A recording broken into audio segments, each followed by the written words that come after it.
So hello everyone and welcome to another video of English slides. আজকের এই ভিডিওটা অন্য দিনের ভিডিও থেকে একটু আলাদা হবে, কারণ আজকের এই ভিডিওতে আমি তোমাদের সাথে ডিসকাস করব সিটিএস 2024-এর ভোকাবুলারি, যে ভোকাবুলারি পড়েছে কোয়েশ্চেন পেপারে সেগুলো। তো চলো বেশি দেরি না করে ভিডিওটি শুরু করা যাক।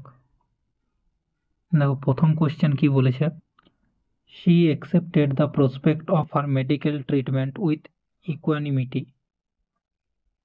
তো প্রথম ওয়ার্ডটা কি না, প্রথম ওয়ার্ডটা হচ্ছে ইকুয়ানিমিটি।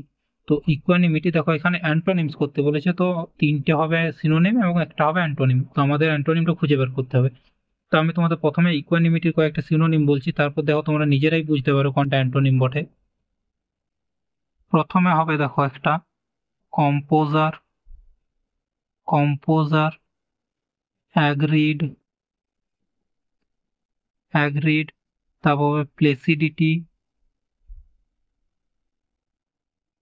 Tranquility, tranquility. তো এখানে তো আমরা অলরেডি অ্যান্সার পেয়ে গেছি, কিন্তু আমি তোমাদের আরো এক দুটো সিনোনিম বল, পেশেন্স,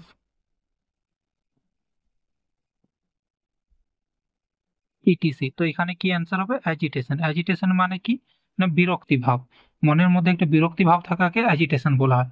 চলে এসো সেকেন্ড কোয়েশ্চেনে। সেকেন্ড কোয়েশ্চেন কি বলছে, সো সেকেন্ড কোয়েশ্চেন বলছে he had been vehement in opposing the idea.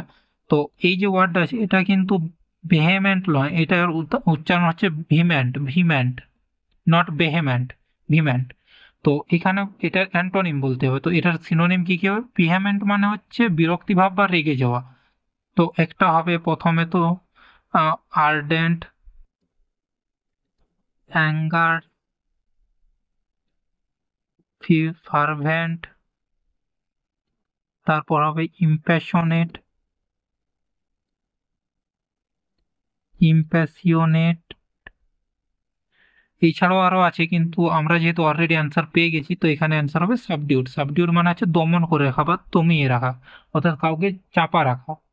তো সাবডিউট মানে হচ্ছে কাউকে দমিয়ে রাখা।